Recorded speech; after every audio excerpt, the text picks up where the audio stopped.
Hello everyone, this is Bidisha and today I am going to talk about structural organization of eukaryotic chromosome where we will be discussing about chromatin.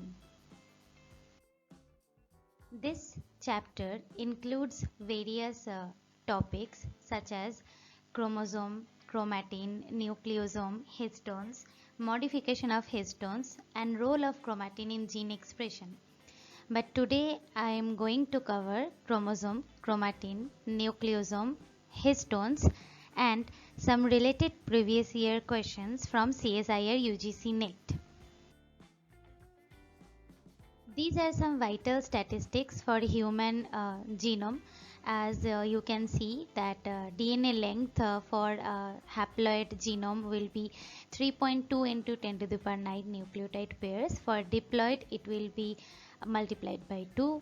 Number of genes of for coding for proteins are approximately 21,000 and so on. If you are interested in numericals, you can have a look in Albert's where it is given.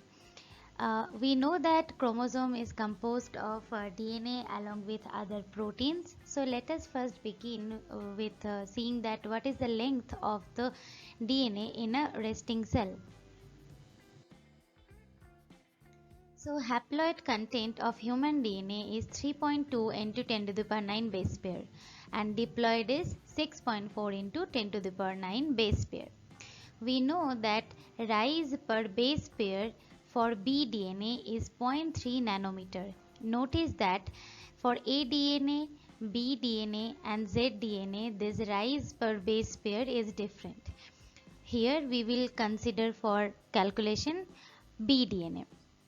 Now there was a question in June 2013 that the diploid genome of a species comprises 6.4 into 10 to the power 9 base pair and fits into a nucleus that is 6 micrometer in diameter. If base pairs occur at intervals of 0.34 nanometer along the DNA helix, what is the total length of DNA in a resting cell?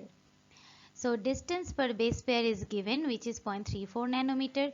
In diploid genome, total nucleotide pairs will be 6.4 into 10 to the power 9. Now to get the length of the DNA, you just have to multiply the distance per base pair and total nucleotide pairs. This distance per base pair will be according to aDNA, bDNA or zDNA. Now you will get the length which will be approximately 2.2 meter. Now notice that 2.2 meter of DNA is fitting to a nucleus which has a diameter of 6 micrometer. You can imagine how complex DNA it is getting compacted inside the nucleus to fit in 6 micrometer. Chromatin is a complex of histone and non-histone proteins with the nuclear DNA of eukaryotic cells. Histones are responsible for the first and most basic level of chromosome packing, the nucleosome, a protein DNA complex which is discovered in 1974. There are 4 levels of packing of DNA in the chromosome. The first one here I am showing you is that nucleosome, which is the basic unit of chromatin, which has a diameter of 11 nanometer and it is also called as beads on string. These beads on string then again make complex structure to make a chromatin fiber, which is also called as solenoid structure, which has a diameter of 30 nanometer. The next one is this chromatin fiber make then loops surrounding the scaffold and then which has a diameter of 700 nanometer, and these loops are then condensed into the chromosome arms of mitotic chromosome which has a diameter of 1400 nanometer. Note that each DNA molecule has been packaged into a mitotic chromosome that is 10,000 fold shorter than its fully extended length. Chromatin has a basic repeating substructure. How scientists came to that? Let me first introduce you an enzyme which is micrococcal nuclease that grab the DNA while cutting. That means it needs a DNA which is not surrounded or bound to any protein. Then only it can make a cut to the DNA. But it will not cut the DNA which is surrounding the histone core. Now, scientists had taken chromatin preparation and make it digested with MNase, which forms chromatin fragments that has a multiple combination of fragments. Then they removed the protein and ran an agarose gel where you can see that a DNA ladder is seen, which is 200 base pair ladder, 200, 400, 600 and 800, but the basic unit is coming as 200. From here you can see that this will form a 200 base pair, this will form a 400 base pair, and this will form a 600 base pair band in this gel. Now coming to nucleosome, which is a basic unit of chromatin, which is a DNA molecule coiled into a filament of 11 nanometer diameter. As you can see, this nucleosome particle has 11 nanometer diameter and 5 nanometer height. And when it is linked with the linker histone H1, this unit is called as chromatosome. Notice here that a nucleosome with its linker DNA molecule comprises of 200 base pair of DNA, and for 2 nucleosome it will be 400, and for 3 it will be 600 base pair. This is linker histone and these two portion are linker DNA. What is 165 base pair then? 165 base pair is when you have linker histone attached to the nucleosome, and when you do not have the linker histone and linker DNA, only core histone proteins wrapped around DNA, that is 146 base pair of DNA. So remember, 146 base pair is without linker, 165 is with linker histone, and 200 is with linker DNA also.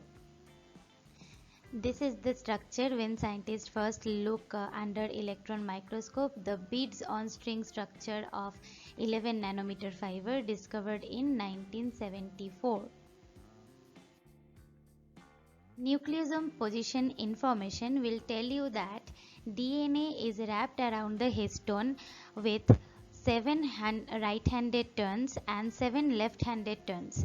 We know that one turn will be comprised of 10.4 base pair. Now we know that from this structure, if you have 146 base pair DNA wrapped around the histone, then you will have 14 turns. There was a question in June 2012. Let us see what is that. Assuming that histone octamer forms a cylinder of 9 nanometer in diameter and 5 nanometer in height, and that the human genome forms 32 million nucleosomes, what fraction of the volume of nucleus is occupied by histone octamers? So you have a nucleosome whose diameter height is given, and they have already mentioned that it comprised of 32 million nucleosomes. And then you have to consider the volume of the nucleus also, which has a diameter of 6 micrometer. Make in a nanometer, convert it into nanometer, because here you have to consider nanometer. Now take the volume of both. For volume of a cylinder is pi r square h, and for a sphere it is 4/3 pi r cube. Now when you consider all the factors along with 32 million nucleosome, next you divide volume occupied by histone octamers divided by volume of nucleus. You will get your answer that the fraction is only 1 by 11. That means 1% of the volume, 1/11th of the volume of the nucleus is occupied by histone octamers.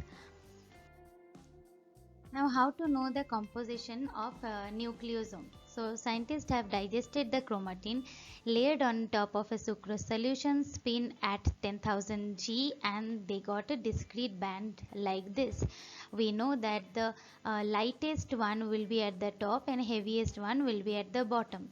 Now you take fractions from the top and take optical density.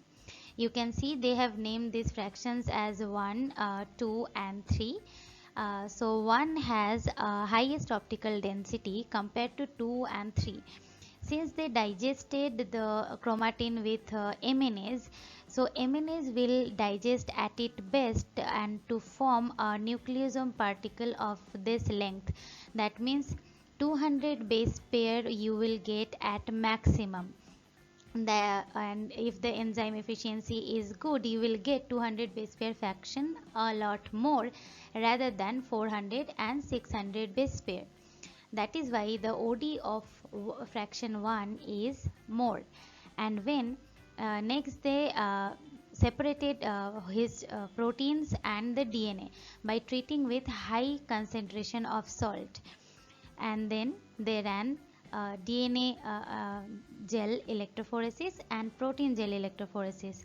You see that fraction 1 is comprised of 200 base pair, 2 is containing 400 base pair and 3 is containing 600 base pair. That means the basic unit is of 200 base pair, and all the three fractions are composed of same group of protein.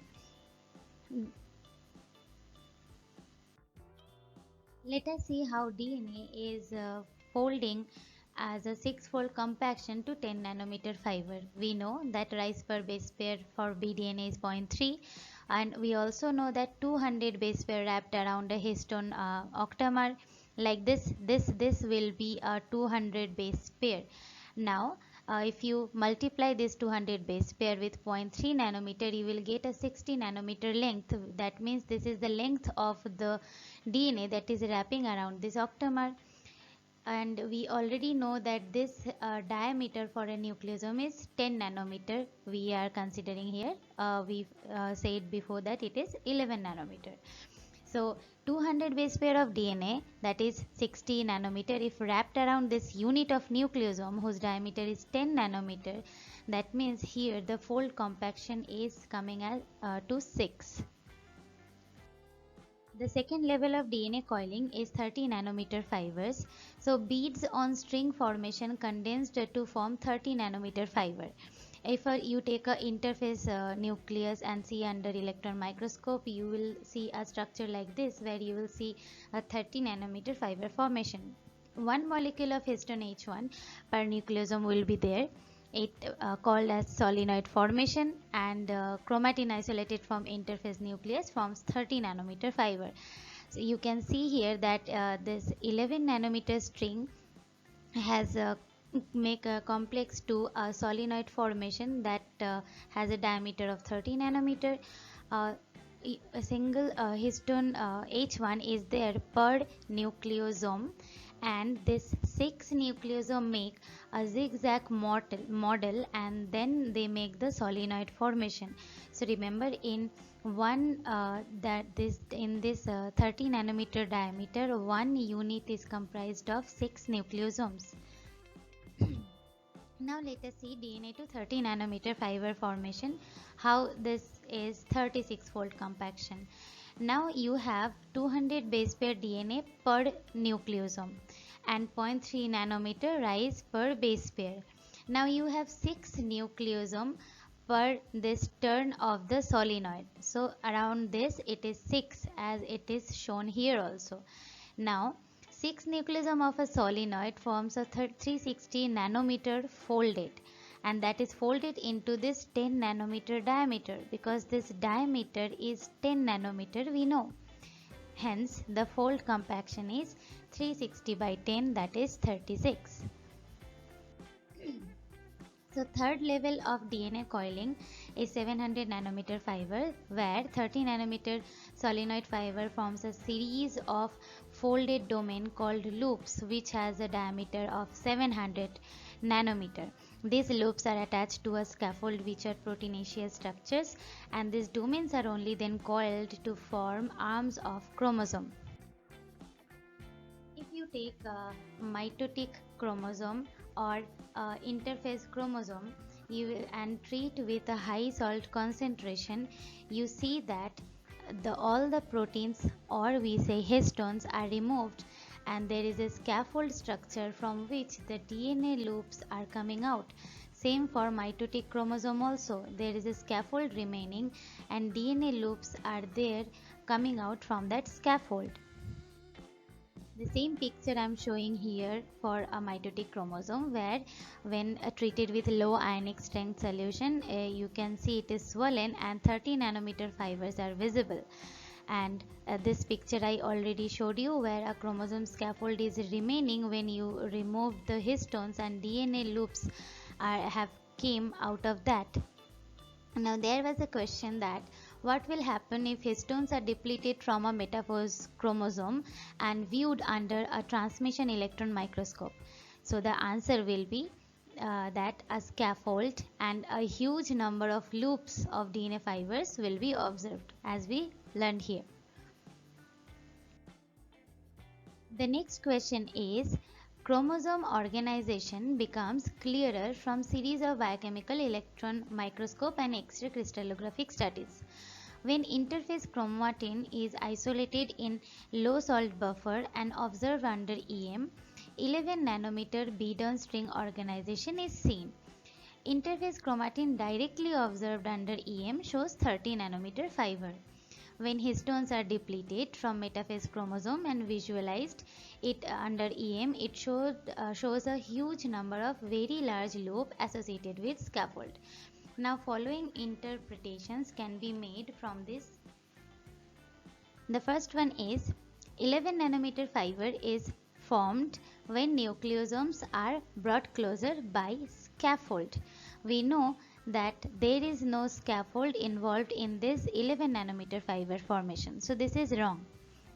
The next one is 30 nanometer interphase chromatin is formed by zigzag organization of nucleosomes of 11 nanometer fiber. This is true because we know that 11 nanometer fiber form a zigzag structure to form a solenoid structure. The next one is 30 nanometer fiber makes a solenoid packing to form the metaphase chromosome. We know that 30 nanometer fiber will first make a loop-like structure, not directly to form metaphase chromosome. So this is wrong. The next one, 30 nanometer fiber gets organized into loops due to scaffold associated regions getting associated with scaffold proteins and coming closer. That is this picture, which is true. So the correct combination will be Q and S. The fourth level of DNA coiling is when the loops, chromatin loops will fold extensively to form the arms of the chromosome, and which has a diameter of 1400 nanometer. You can see here in this picture that the 704 nanometer fold, how extensively compacted in this chromosome arms. Next we will see nucleosome unit, histones. So chromatin is made up of histone and non-histone proteins. Histone protein mass is equal to non-histone protein mass, and unlike histone protein, non-histone protein has a wide variety and wide range of their species. A chromosome is about 1/3 of DNA and 2/3 of protein by mass.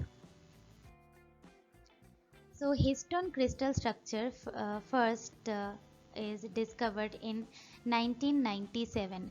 Remember that 1974 was the year when beads on string structure was discovered. So it took 2 decades to discover the proper crystal structure of nucleosome. So histones these are the core histone proteins, which are H2A, H2B, H3 and H4, and they remain as a octamer wrapped around the DNA. And these are the N-terminal tails coming out from the core histones and that are extensively modified. As you can see here, this is how it looks like under electron microscope, that is 11 nanometer fiber structure, and these amino terminal tails are interacting with the next nucleosome so that they can highly compact their structure and be in the nucleus. The core histone share a common structure fold. So they have one long alpha helix surrounded by two alpha helices. This histone fold is highly conserved and they have N-terminal tail which undergoes covalent modifications. Note here that they have a very high percentage of lysine and arginine residues. That means these basic residues which have positive charge also makes interaction with the negatively charged DNA. This is to show you that this is how histone folds look like, and they form a handshake model when they form a dimer. And the N-terminal tails, which are highly flexible, they serve as a binding site for other set of proteins. These are some core histone structures I am showing you. Note that the structures are conserved except that some differences are there between individual histones, like they have some extra helices. Now there are some proteins where histone fold is observed but they are not histone proteins, like TBP associated factor 20 or TBP associated factor 60. They have a histone fold like structure.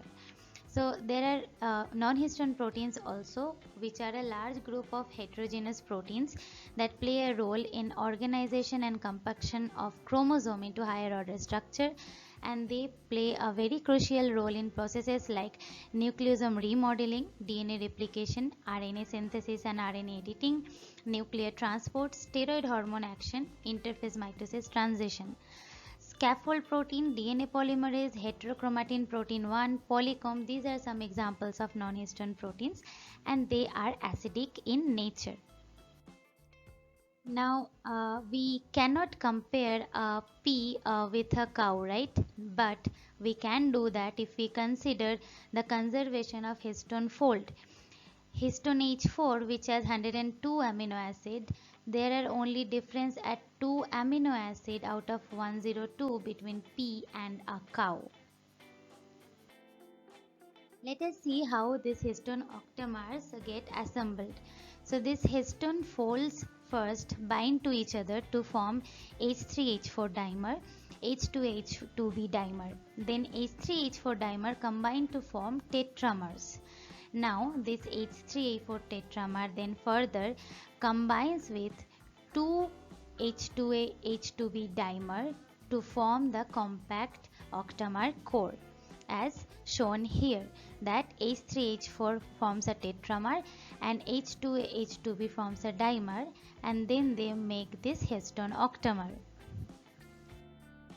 The interface between DNA and histone is extensive, so there are 142 hydrogen bonds formed between DNA and the histone core in each nucleosome, and the amino acid backbone of the histone side chains and sugar phosphate backbones of the DNA are responsible for this bond formation. And also hydrophobic interaction and salt linkages hold the DNA protein together in the nucleosome. And more than 1/5 of the amino acids in each of the core histone are either lysine or arginine. Their positive charges can effectively neutralize the negative charge DNA backbone. There was a question that which one of the following statements are about chromatin is not true. So DNA winds approximately 1.65 times around the nucleosome is true. H2A, H2B bind to both the entry and exit ends of the DNA in nucleosome, which is not true because it is H1 which binds to the entry and exit ends of DNA in nucleosome. Covalent modification of histones influence chromatin compaction is true, which will be see in further videos. Non-histone proteins are part of mitotic chromosome is also true. So the answer will be B.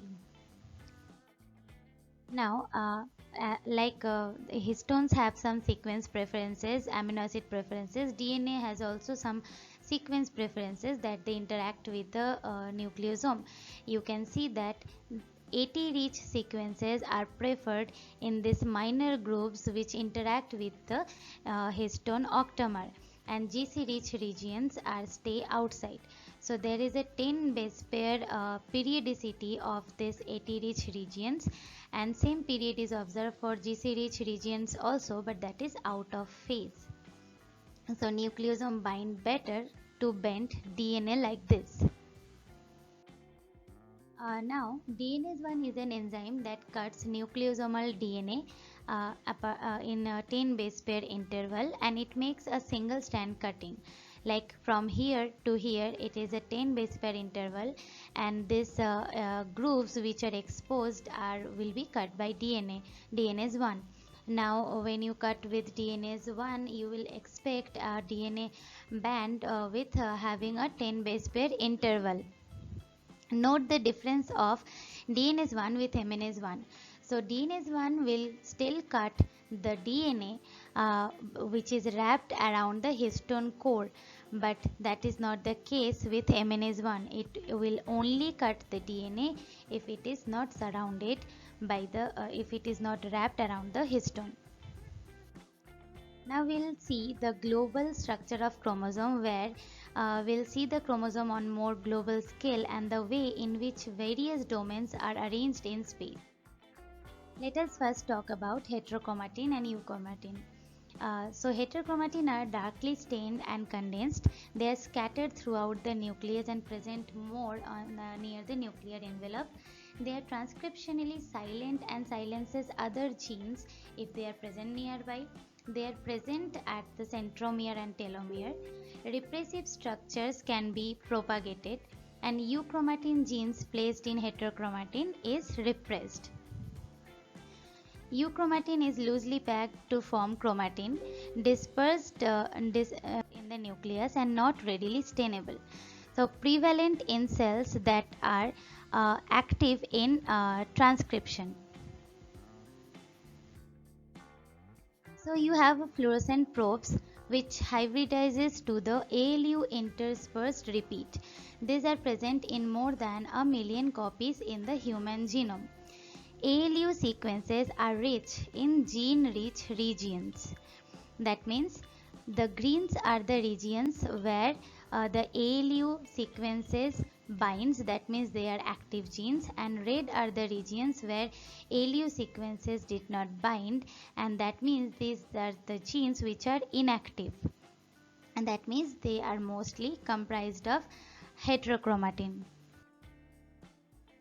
Each of the 46 interphase chromosomes in a human cell tends to occupy its own discrete territory within the nucleus.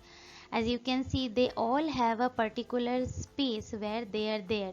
That means it is not extensively entangled with one another. You can see here I am showing for interphase cell nucleus and chromosome 7 and chromosome 8, and also for chromosome 1 and 9, that they have a discrete territory for them. They are not spreaded throughout the nucleus. These chromosome structures are dynamic. The specific regions of interphase chromosomes decondense like this to allow the specific DNA sequences to express, DNA repair and replication to happen, and then recondense when these processes are complete. The example one more is here, that this chromosome is at its territory. The red is marked for a gene. So when a gene is on, that means transcription is undergoing, you can see how it is leaving its territory and activated for gene transcription. The same schematic is shown here also.